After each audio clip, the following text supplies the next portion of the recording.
Narito na ang mga malalaking balitang Central Luzon ngayong araw.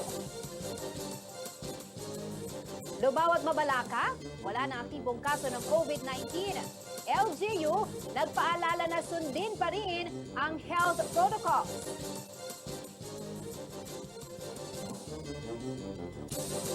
Donation drive ng PAMSA para sa mga nasalanta ng Bagyong Odette, binuksan na.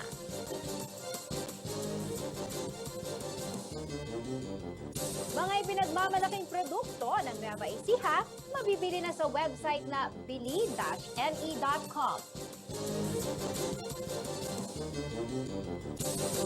At presyo ng ilang Noche Buena items sa City of San Fernando New Public Market, tumaas na ng 2 hanggang 5 piso.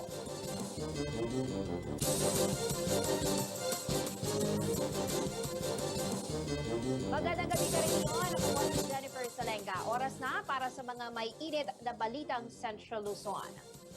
Wala na pong aktibong kaso ng COVID-19 sa bayan ng Lubao, Pampanga. Ito po ang inanunsyo ng lokal na pamahalaan matapos gumaling ang huling pasyenteng nagpositibo sa virus. Paalala naman ni Mayor Esme Pineda sa kanyang mga nasasakupan, patuloy ang pag-iingat dahil hindi pa tapos ang pandemya. Narito po ang report. Magandang balita para sa mga residente ng Lubao ang ipinaabot ng local IATF ilang araw bago ang Kapaskuhan. Matapos kasi ang halos 2 taon, nakamit na rin daw ng bayan ng Lubao, Pampanga ang COVID-free status itong Lunes, December 20 matapos ang huling natitirang kaso ay magnegatibo na mula sa nakahawa at nakamamatay na virus. Sa loob daw ng mahigit 3 linggo, wala ring naitalang bagong kaso ng COVID-19 sa bayan. Ang huling biktima ng COVID-19 ay nanatili raw ng ilang linggo sa ospital dahil sa pre-existing health condition hanggang sa lumabas na ang negatibong resulta ng kanyang RT-PCR test. Noong April 27, 2021, umabot sa 147 ang pinakamataas na aktibong kaso na naitala sa Lubao, habang ang kabuang kumpirmadong kaso na natest gamit ang RT-PCR ay umabot sa 2,550 na may 193 deaths. Nasa 2,450 naman ang kabuang bilang ng mga nakarecover sa sakit. Labis na ikinatuwa ni Mayor Esme Pineda ang balitang ito at sinabing bunga ito ng pagtutulungan ng mga ahensya ng gobyerno at ng publiko. Simula na magkapandemya, istriktong ipinatupad umano sa bayan ang minimum public health protocols at pinalakas ang vaccination program campaign. Sa ngayon, nakatuon ang vaccination sa mga edad 12 to 17 years old at ang pagbibigay ng booster shot sa mga medical frontliners, senior citizens at mga individual na may comorbidities. Ayon sa alkalde, nakikita na nila sa kanilang lugar ang magandang epekto ng vaccination program at ang patuloy na pag-obserba sa health protocols. Ngunit kahit na zero active case ang status ng bayan ng Lubao ngayon, hindi pa rin daw dapat magpabaya. Panawagan ng alkalde ang patuloy na pag-iingat ng kanyang mga kababayan at huwag nang hayaang magkaroon muli ng COVID-19 outbreak sa kanilang nasasakupan. Jennifer Salenga, CLTV News. Gumaling na rin ang huling pasyente ng COVID-19 sa lungsod naman po ng Mabalacat. Ibig sabihin, back to zero na ang active cases sa syudad matapos ang halos 2 taon. Pero sa kabila nito, patuloy ang paalala ng city government na manatiling maingat upang hindi na muling magkaroon ng surge. Narito ang detalye ng balitang yan.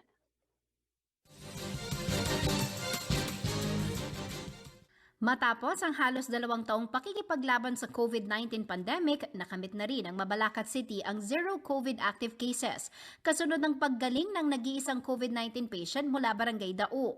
Base ito sa bulletin na ipinost ng COVID-19 Response Integrated System nitong Martes, December 21, 2021. Sa kasalukuyan, wala nang aktibong kaso sa syudad. Nasa 7,009 ang recoveries habang 227 naman ang kabuang bilang ng mga nasawi. Ayon kay COVID-19 Response Chief Implementer Dr. Jose Antonio Rivera, ang kasalukuyang status ay bunga raw ng epektibong pandemic response at masigasig na vaccination drive. Bagamat ito ay magandang balita, hindi pa rin daw dapat magpakakampante at patuloy na maging maingat upang hindi na tumas pang muli ang mga kaso ng COVID sa syudad. As of December 20, umabot na sa higit 439,000 ang nabakunahan ng COVID-19 vaccine. Sa bilang na ito, 393,466 ang inilaan para sa target population, 16,216 doses para sa walk-in program, kasama na rito ang mga residents at non-resident, at 11,697 doses para sa pediatric population. Nakapagbigay na rin ng 7,697 booster shots para sa eligible population ng syudad. Kasabay nito, nagpaalala naman si Mayor Crisostomo Garbo sa mga Mabalakenyo na ipagdiwang ng ligtas at maging responsable ngayong holiday season. Naintindihan daw ni Garbo na sabik ang lahat sa mga selebrasyon kasama ang pamilya at mga kaibigan. Ngunit dapat daw maintindihan na hindi pa tapos ang pandemya, lalo na't nariyan ang panibagong banta ng Omicron variant. Nananawagan ng alkalde na patuloy na sumunod sa mga pamamaraan kung paano makaiwas sa virus. Dagdag pa niya, protektahan ang sarili at mga kapamilya sa pamamagitan ng pagkilos na parang carrier mga ito ng virus. Sa ganitong paraan lamang daw makapagdiriwang ng isang ligtas na holiday season. Jennifer Salenga, CLTV News. May magandang anunsyo din po mula sa city government naman ng San Fernando, Pampanga para po sa mga Fernandinos. Masaya pong ibinabalita ng lokal na pamahalaan ng San Fernando na COVID-free na po ang syudad. Ngayong araw, December 22, 2021, idineklara ng recovered ng City Health Office ang natitirang isang aktibong kaso ng COVID-19 kung kaya't wala na pong aktibong kaso sa lugar. Kasabay ng pagbubunyi ng lokal na gobyerno ay ang taus-pusong pasasalamat sa serbisyo ng mga medical workers at kooperasyon ng mga Fernandinos. Dagdag pa po nila, basta sama-sama, lahat malalagpasan.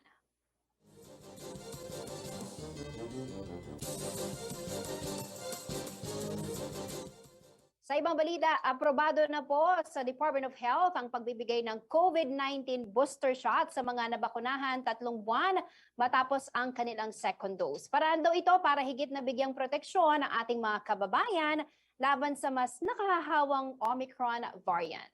Narito po ang report.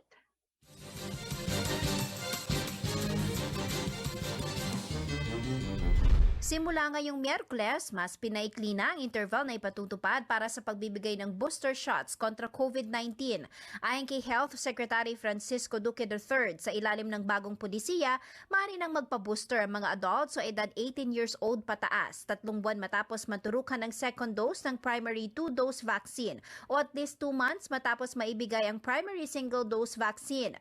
Ang mga bakuna gaya ng AstraZeneca, Moderna, Pfizer, Sinovac o Sputnik ay 2 beses ibinibigay, habang ang Janssen na single dose naman ay ang mga aprobadong bakuna sa bansa. Ayon kay Duque, tinitignan nila lahat ng posibleng options upang ligtas na mapigilan ang epekto ng mga mas nakahahawang variants ng COVID-19. Ang pag-aproba sa pulisiya ay napapanahon dahil maging ang mga ibang bansa ay nag-re-strategize dahil sa Omicron variant at iba pang COVID-19 variants na maari pang sumulpot. Gayunpaman, sinabi ni Duque na dapat bigyang prioridad ang mga hindi pa nababakunahan ng primary vaccine doses laban sa nasabing virus. Nananawagan din ng kalihim sa lahat ng local government units na hikayatin ng kanilang mga kababayan na magpabakuna, lalo na ang unvaccinated senior citizens at mga individual na may underlying medical conditions na may mas mataas na tsansang magkaroon ng severe COVID-19. Dagdag pa ni Duque, mahalaga na may proteksyon ng bakuna at sumunod sa minimum public health standards kung nais mapanatili ang low to minimal risk classification at magkaroon ng sapat na kapasidad ang sistemang pangkalusugan, lalo na ngayong holiday season. Jennifer Salenga, CLTV News.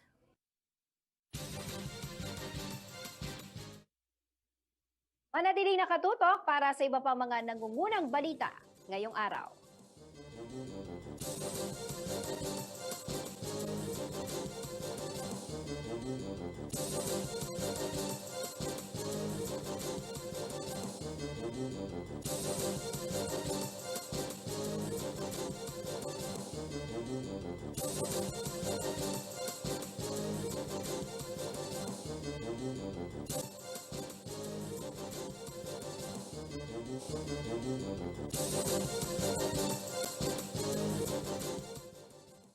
Nagbabalik po ang CLTV News. At sa iba pa mga naungunang balita, sa kabila ng bahagyang pagluwag ng ilang quarantine restrictions sa bansa, muli naman pong nagpaalala ang National Task Force Against COVID-19 sa publiko na huwag isantabi ang banta ng Omicron variant.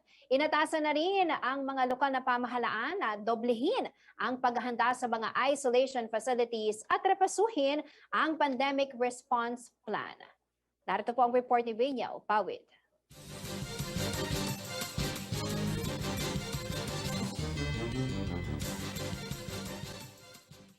Sa pagbaba ng kaso ng COVID-19 sa maraming bahagi ng Pilipinas, marami na rin ang bumabalik sa kani-kanilang nakagawiang aktibidad. Gaya na lamang na magkaibigan na sina Richard at James na back to biking na sa Clark. Parang weird po kasi dati ko po mga 2 years na po kasi mga konti lang yung mga bata. Tapos weird lang po pero masaya po. Parang ang bigat po sa katawan. Naninibago na po ako nan kasi po ang tagal na po, 2 years nasa bahay lang po, nakakulong, nakahiga. Ngayon, kamusta na pakiramdam mo ngayon? Medyo na-ensayo na po, okay na po ngayon. Subalit sa pagpasok ng panibagong variant of concern na Omicron, muling inalerto ngayon ng National Task Force Against COVID-19 ang mga local government unit at publiko na doblehin pa ang pag-iingat. Sa kasalukuyan, 3 Omicron cases na ang nadedetect sa Pilipinas.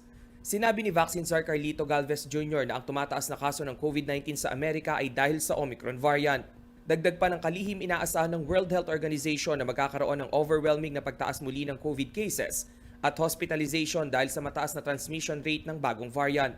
Kaya naman hinimok ni Galvez ang mga local government unit na muling repasuhin ang kanilang immediate pandemic response gaya ng PDITRO Prevent, Detect, Isolation, Treat, Reintegration. Kailangan din daw doblehin pa ang paghahanda sa isolation facilities at mga pagamutan. Ito'y upang matiyak na hindi mauulit ang nangyaring krisis noong sumulpot ang Delta variant surge. Pakiusap pa ng pamahalaan sa publiko magpabakuna na kontra COVID-19 at huwag pa rin isantabi ang minimum health standards gaya ng pagsusuot ng face mask. Samantala, sa kabila naman ng pagkakadetect ng ikatlong Omicron variant sa bansa, wala pang rekomendasyon ng gobyerno na muling ibalik ang mahigpit na restrictions at lockdown. Rainiel Pawid, CLTV News. Binuksan na ng Pampanga Chamber of Commerce and Industry Incorporated o PAMCHAM ang isang donation drive at fundraising campaign para sa mga nasalanta ng Bagyong Odette sa Visayas at Mindanao. Ayon kay PAMCHAM President Architect Nestor Mangyo, nakikipag-ugnayan na sila sa mga local business chambers sa Bohol at Surigao City na nagsasagawa rin ng relief operations. Ang malilikom na donasyon ay direktang ipapaabot umano sa mga higit na biktima po ng bagyo. Batay na rin sa assessment ng kanilang counterpart na miyembro ng Philippine Chamber of Commerce and Industry o PCCI. Narito po ang report.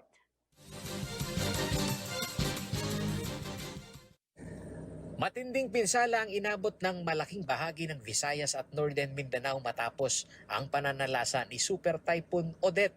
Ang mga biktima ipinananawagan ng suporta hindi lamang sa loob ng bansa, pati na ngayon sa international community. Dito sa Pampanga, nagkasana rin ng donation drive ang mga negosyante. Ayon kay Pampanga Chamber of Commerce and Industry Incorporated o PAMCHAM President Architect Nestor Mangyo, gaya ng suportang tinanggap ng Pampanga noong pumutok ang bulkang Pinatubo, tutulong muli sila sa pagbangon ng mga probinsyang matinding tinamaan ng Bagyong Odette. Tayo nakikiramay sa Odette victims, in the same way na nakiramay sila sa atin nung panahon ng mga Pinatubo. So kami sa PAMCHAM ay called on our office to call our members, those who want to donate for the victims. Where yung iba, before I even called, may mga binigyan na sila sa mga ibang organizations na like yung iba member ng Rotary. Isang linggo ang inilaan ng PAMCHAM para makalikom ng in-kind and cash donations na tatagal hanggang December 28, araw ng Martes. Sinabi ni Mangyo, nakatuwang nila ang Philippine Air Force sa Clark upang maisaayos ang proseso ng transportasyon o logistic. Nakipag-coordinate kami ngayon sa PAF Logistic Command. They asked us that if we can join forces, lahat ng mga makolekta namin ng in cash or in goods, sila na magdidistribute, sila na bahala magdala dun sa mga devastated sites. So, nag-set po kami ng deadline ng December 28 para pumasok lahat yung mga donation nyo, whether in cash or in kind, para coordinate din namin sa PAF Logistic Command. Ready-to-eat meal, hygiene kit at kung maaari malinis na tubig ang maaari umanong i-donate. Hindi na rin umano hinihikayat ang mga donor na magbigay ng used clothing dahil ongoing pa rin ang COVID-19 pandemic. Bukod dito, kailangan din daw ng sustainable na tulong para sa ating mga kababayan. Ideally, ang kailangan nila yung water filtration system dahil na nawala ng tubig. Of course, materialis pang yero, dahil maski na yung mga kaibigan namin mga malalaking bahay sa mga lugar na yan, tinangay yung mga bubong nila. Ayon sa PAMCHAM, isa rin sa magiging bahagi ng kanilang pagbabantay, hindi lamang ang pagtanggap ng donasyon, kundi maging sa pagtitiyak na makararating sa mga totoong benepisyaryo ang kanilang ibinibigay. Ipinanawagan din ng business sector sa gobyerno na isaayos ang quick response team nito upang walang masayang na donasyon mula sa local donor at international community. Samantala, tumatanggap na rin ng donasyon ang Center of Emergency and Rehabilitation and Development o CONCERN na siya namang ipapadala sa Visayas Disaster Response Network. Para sa mga nais mag-abot ng tulong, maaring magdeposito sa mga bank account na makikita ninyo sa inyong TV screen. Paulo G. Santos, CLTV News.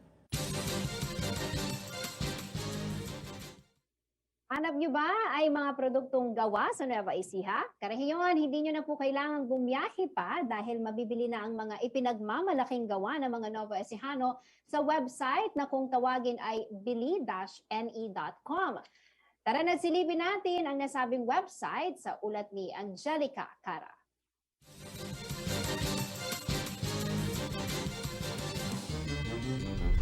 Nang dahil sa pandemya, marami sa ating mga dating nakagawian ang nabago. Gaya na lamang ng pamimili. Kung dati madalas tayong magtungo sa mga malls at iba pang pamilihan, ngayon marami sa atin ginagawa na ito online. Ika nga nila, ito na ang new normal mode ng pamimili. Kaya naman para hindi mapag-iwanan, isang website ang inilunsad sa Nueva Ecija kung saan makikita at mabibili ang pinagmamalaki nilang produkto. Ito ang biline.com. Itatampok dito ang mga produktong gawa ng mga micro, small, and medium enterprise o MSME sa lalawigan. Bukod pa rito, magkakaroon na rin ng mobile application ng mga MSME na maaari namang direktang pagbilhan ng mga naturang produkto. Ayon kay Biline President Sheila Maniego, layunin ng inilunsad na survival shop website ang maipakita ang iba't ibang produkto na gawa sa Nueva Ecija at maipakita na hindi lamang palay o bigas ang matatagpuan sa lugar. Nagpasalamat din si Maniego sa mga naging katuwang sa pagbuo ng website. Sinisigurado rin niya na ligtas ang website sa mga gustong bumili ng kanilang mga produkto. Tinitiyak niya na mayroong rehistro sa pagnenegosyo sa Department of Trade and Industry o DTI at vendor application ang mga magpo-post ng kanilang produkto sa website. Nagpahati din naman ng pagbati si Nueva Ecija MSME Development Council Chairman Renato Arimbuyutan sa matagumpay na paglulunsad ng website at sa pagkakaisa ng mga MSME upang makabangon sa pandemya. Angelica Cara, CLTV News.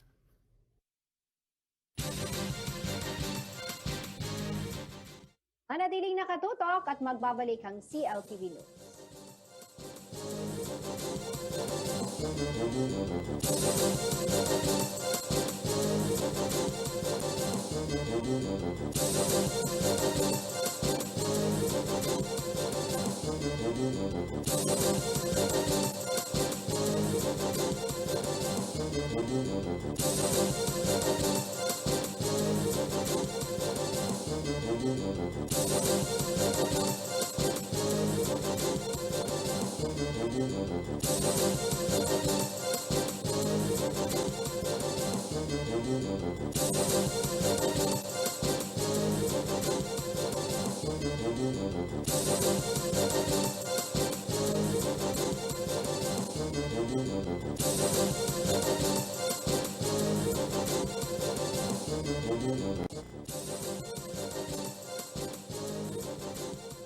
Nagbabalik po ang CLTV News.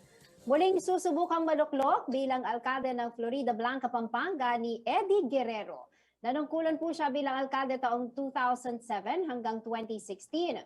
Construction ng 4 major bridges, public market, gymnasium, integrated high school ang ilan sa mga proyekto po na kanyang naipatayo sa kanyang 3 termino. Ngayong gabi ay makakasama po natin siya sa Kilalanin ang Kandidato segment at alamin po natin ano pa ba ang mga proyekto ang nais niyang simulan kung sakaling maibalik bilang local chief executive ng Florida Blanca. Mga karehiyon, former Mayor Eddie Guerrero. Magandang gabi po sa inyo, sir. Welcome po sa CLTV. Magandang gabi, Jennifer. Merry Christmas. Merry Happy New Year Christmas sa na iyo. po. Okay. Paskong Pasko na, no? Sa background pa lang Oo. ni Sir Eddie Guerrero. Sir, ito po, unang katanungan sa inyo. Kumusta po kayo, no? Kasi sa mahabang panahon, kayo po ay nagsilbi nanungkulan sa bayan ng Florida Blanca and for a time, nagpahinga po kayo sa politika. Maganda, okay naman. So far, so good. Malinaw pala ang kaisipan natin. Malakas pa ang pangangatawan. Praise the Lord. Parang bago tayo eh. So, kaya-kaya pa. Kaya-kaya pa magsilbi That's sa good to bayan. hear po. Opo, ang unang katanungan ko po sa inyo, bakit po ninyo naisipang muling tumakbo? Well, sabi ko nga, sa bayan namin, ayaw ko naman manira ng kapwa politiko. Kasi may mga vision tayo para sa bayan na hindi pa natutugunan. So, lalong-lalo na ngayong pandemic, ang kalusugan ng mamamayan ang dapat natin pagsikapan na mailigtas sila sa sakit na ito, sa gutom, sa kawalang pag-asa, tsaka sa kawalan ng trabaho. So yun lang ang first priority namin, yung health concern na nating mga mamamayan, yung ekonomiya, yung edukasyon ng ating mga kabataan, yung mga sa agricultural sector.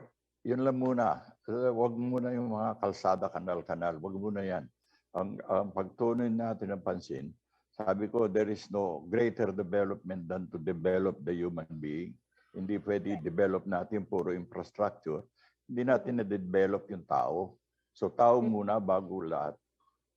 Yun ang ating vision para sa ating bayan. Opo.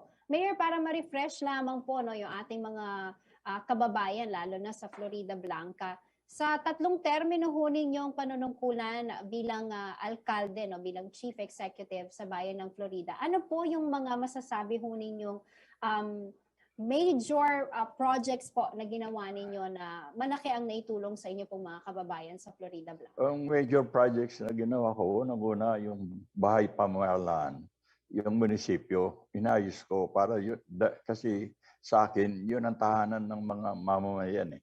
Yun ang pinupuntahan araw-araw ng mga mamamayan namin. Kung saan kung may problema, doon pumupunta. Kung anong kailangan, doon pumupunta. So kailangan ayusin muna yung munisipyo namin.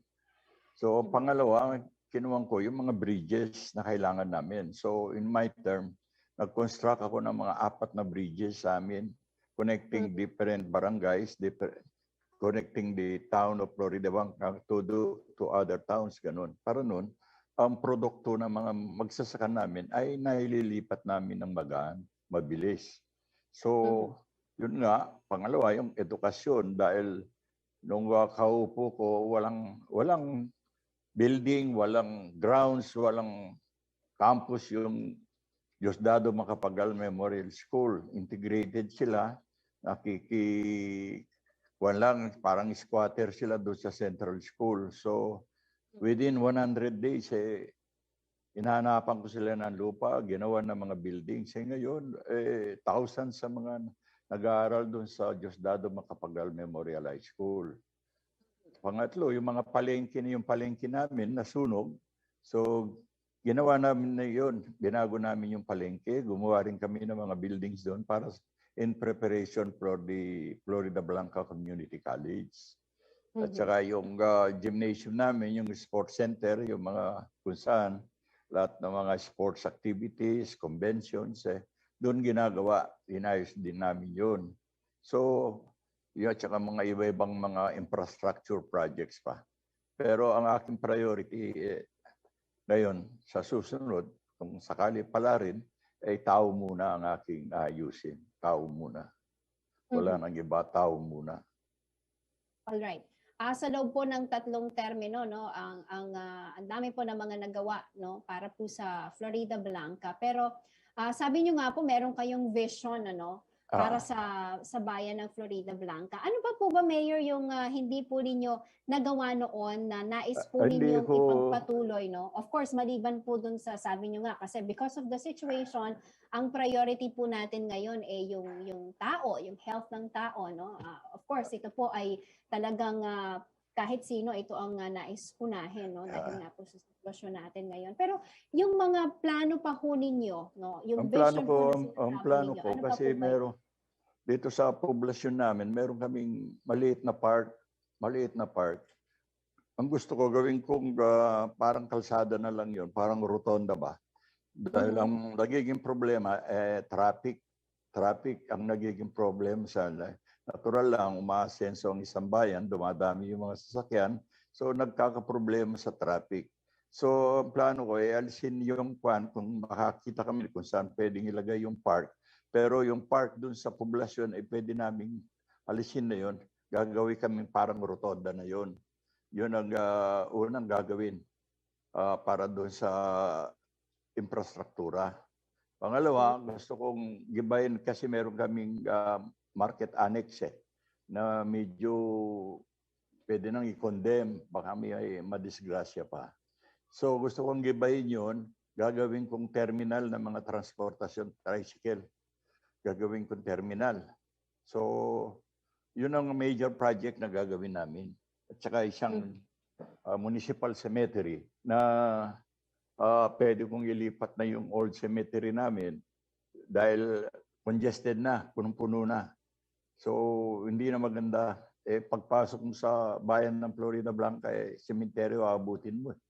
So pwede nang tanggalin yun, maghanap kami ng site para mailipat yung municipal cemetery at gagawin naming educational center sana yung pinanggalingan ng sementeryo, ayusin namin. So yun lang mga major projects na gusto kong gawin sa bayan. For 3 years lang. Yes. Opo. Pero yung mga panahon po, no, na kayo ay namumuhay bilang ordinary citizen, ano, dahil nga nakatapos po kayo ng 3 termino. Ano po yung mga obserbasyon ho ninyo sa kasalukuyang leadership ngayon, ano? Yung mga problema po na nakikita ninyo na sa tingin nyo, nako, mukhang kailangan ho ninyong bumalik, no, para somehow may magawa, makatulong at masolusyonan yung sabi mga ko nga, napansin mo ninyong problema. ayaw ko naman manira ng tao ng administrasyon. Siguro bahala na yung tao, sila nakakita.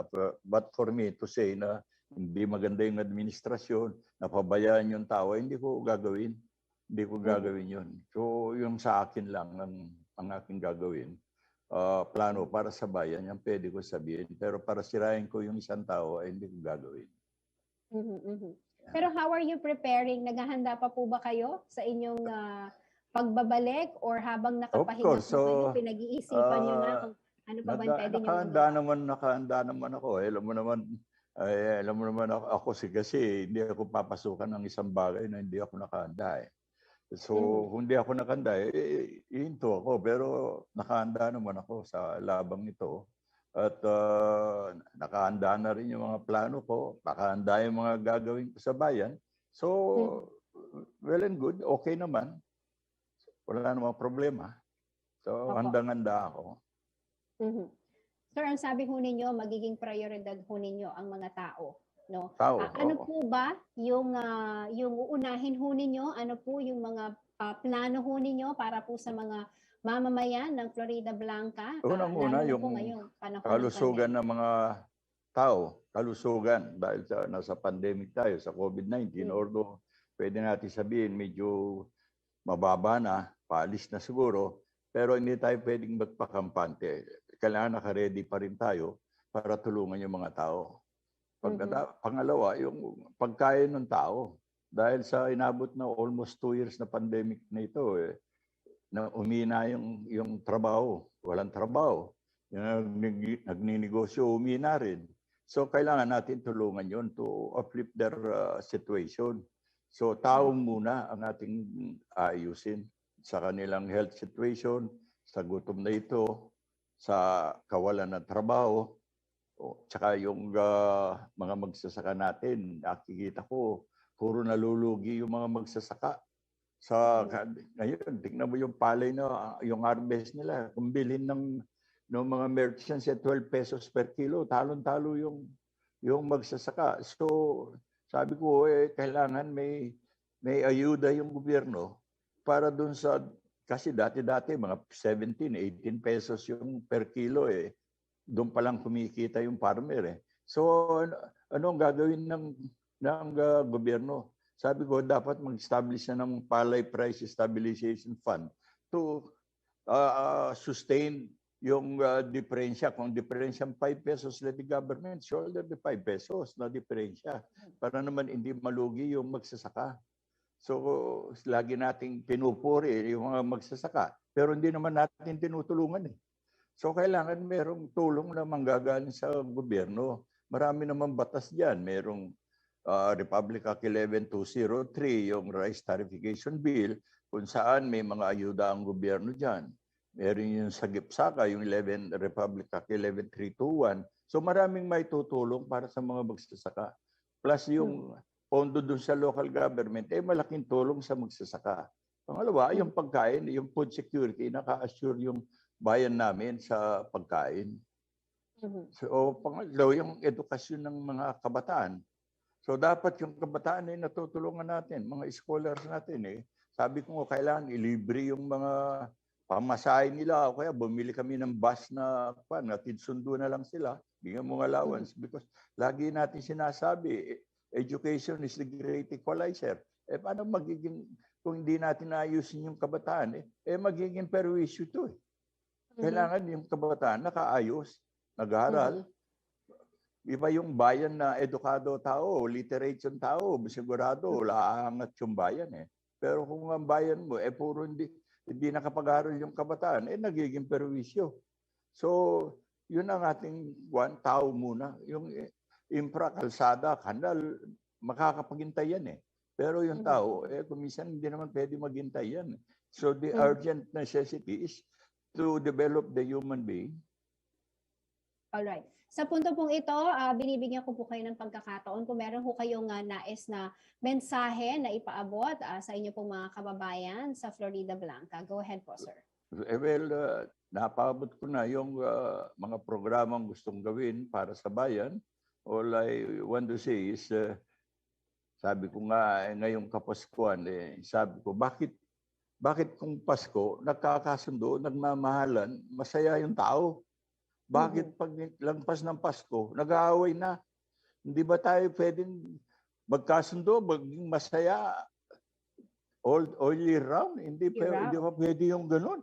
Bakit pag Pasko, nagkakasundo, nagkakamayan, nagbeso-beso? Pag tapos na yung Pasko, away na So sabi ko nga, just yun lang, magmahalan yung tao, mahalin natin ang bayan natin. So, I only wish a Merry Christmas and a prosperous New Year sa aming mga kababayan. Alright. Sa mga taga Florida Blanca, narinig nyo na ho ang ilan sa mga plano ni former Mayor Eddie Guerrero. Nasa inyong kamay ho kung siya ay bibigyan ho ninyong muli ng pagkakataon na magserbisyo dyan sa Florida Blanca. Anyway, maraming salamat po sa inyong oras, sir, at good luck po sa inyong kandidatura. Maraming salamat, Jennifer. And Merry Sana Christmas magkita to you, tayo uli. Okay, Merry Christmas. Thank you, sir. Mag-iingat po kayo. Mga karehiyon, Maraming salamat din. thank you, sir. Si Mayoral Aspirant Eddie Guerrero para po sa bayan ng Florida Blanca. Samantala, narito naman ay isang mabilis na silip sa mga balita mula po sa iba't ibang bahagi ng rehiyon, hatid ni JM De Jesus sa CL News Express.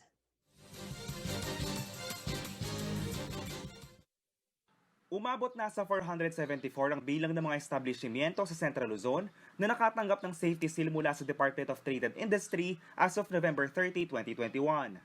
Batay sa datos ng DTI Region 3, pinakamarami ang nabigyan ng safety seal mula sa Bulacan sa bilang na 178. Sinundan ng Pampanga na may 119, 61 sa Tarlac, 51 sa Zambales, 39 sa Nueva Ecija, 18 sa Bataan at 8 sa Aurora. Ayon kay DTI Region 3 Director Leonila Baluyot, ang aplikasyon ng safety seal ay para sa kapakanan ng mga customers at stakeholders.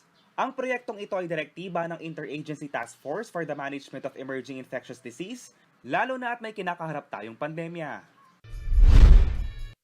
Samantala, aabot sa 3,000 police personnel ang dineploy ng Police Regional Office 3 para matiyak ang kaligtasan ng publiko ngayong holiday season. Nagsimula ang pagbabantay nito December 16 hanggang January 6. Kabilang dito ang pagpapataas ng police visibility at pagpapatrol. Pagtatalaga ng assistance desk sa mga transport terminals at iba pang pampublikong lugar sa rehiyon. Dagdag pa ni Police Major Eileen Rose Stranger, handa na ang hanay ng pulisya at palagi silang on-call, partikular na sa Christmas at New Year's Eve. Kasama na ang mga nakabakasyong pulis na required mag-report sa pinakamalapit na istasyon. JM De Jesus, CLTV News. Manatiling nakatutok at magbabalik ang CLTV News.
Nagbabalik po ang CLTV News. Arestado ang magnanakaw ng motor sa loob ng Clark, Pampanga matapos ang isang hot pursuit na ikinasa ng mga otoridad. Sa Capas Tarlac naman, huli sa aktong isang lalaki matapos lumabas sa bahay ng kanyang pinagnakawan. May round the report si Marion Lozano.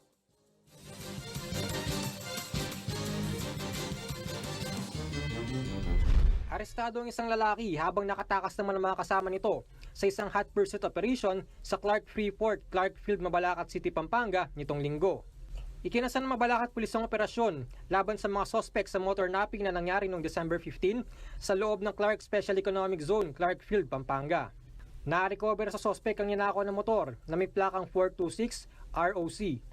Siya ay naharap sa kasong paglabag sa RA 10883 o ang New Motor Napping Law. Arestado din ng isang lalaki sa Capas Tarlac matapos looban ng isang bahay nitong linggo.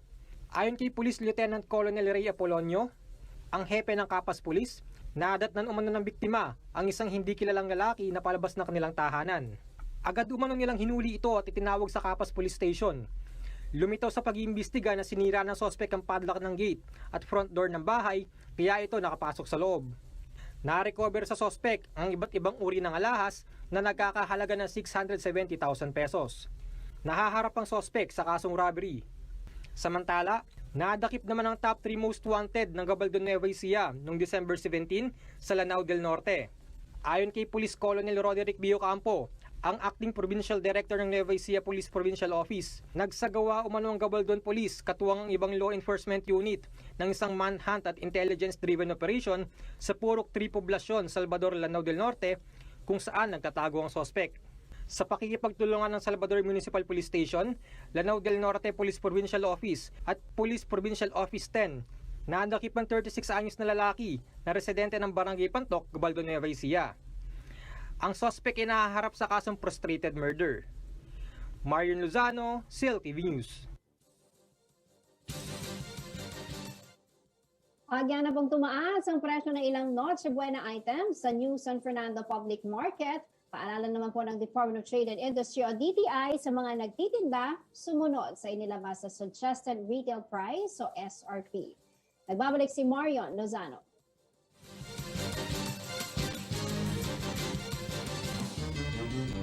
Dalawang araw bago ang Noche Buena, namili na ng panghanda si Aling Zenaida Ballesteros sa New Public Market ng siyudad San Fernando, Pampanga. Anya, minabuti niyang mamili ng maaga upang makaiwas sa siksikan ng mga tao sa bisperas ng Pasko. So, pagdating sa budget ko, ano lang yung kasya? Yun ang i-budget mo. Hindi ka naman pwedeng gagastos ka ng sobra-sobra na wala ka. Diba? Ayon sa mga tindero-tindera sa San Fernando New Public Market, bahagyang tumaas ang presyo ng ilang mga Noche Buena items gaya ng spaghetti sauce, tomato sauce, cheese, elbow macaroni, pasta, mayonnaise, at mantika. Tumaas po. Tumaas siya. Actually, tumaas siya na siguro mga 2 to 2 pesos, 2 to 5. 2 to 5 pesos po. Ang isang kilong spaghetti sauce ay nasa 82 pesos hanggang 90 pesos. Ang isang kilo na tomato sauce naman ay nasa 78 hanggang 83 pesos. Ang elbow macaroni na isang kilo ay nasa 60 hanggang 100 pesos. Ang isang kilong spaghetti pasta naman ay nasa 62 pesos hanggang 88 pesos. Habang ang isang pack ng cheese ay nasa 49 hanggang 55 pesos. Ang 220 ml naman na mayonnaise ay nagkakahalaga ng 78 pesos. Ang isang litro ng mantika ay nagkakahalaga naman ng 78 hanggang 80 pesos. Wala naman umanong paggalaw sa presyo ng hotdog, ham at corned beef. Ang isang kilo ng hotdog ay nasa 105 hanggang 135 kada kilo. Ang ham naman ay nasa 180 hanggang 185 per kilo. Habang ang 220 grams na corned beef ay nasa 35 hanggang 42 pesos. Naglalaro naman ang karne ng baboy sa 310 hanggang 380 per kilo depende sa parte. Habang nasa 165 per kilo naman ang karne ng manok. Ayon sa mga nagtitinda ay maaari pa umanong tumaas ang presyo ng karne habang papalapit ang Pasko. Ang mga prutas naman umano ay mabenta na rin. Ang isang kilo ng ubas ay nasa 160 pesos. Ang longgan ay nasa 150 pesos kada kilo. 240 naman ang isang kilo ng lansones. Ang kiat-kiat ay 90 pesos per kilo. Habang ang mansanas ay nasa 100 ng 7 piraso. At ang orange naman ay nasa 38 kada piraso. Sa inilabas naman na SRP bulletin ng DTI para sa mga Noche Buena products, kapansin-pansin na lagpas ay tinakdang SRP ang ilang mga produkto sa New San Fernando Public Market.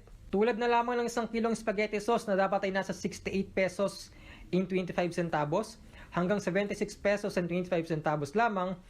At ang isang kilong tomato sauce naman na 62 pesos hanggang 63 pesos and 50 centavos ang SRP. Marion Lozano, SEAL TV News. Alamin naman po natin ang magiging lagay ng panahon bukas mula kay Ginoong Manny Esguera, ang Chief Weather Forecaster ng Pag-asa Clark.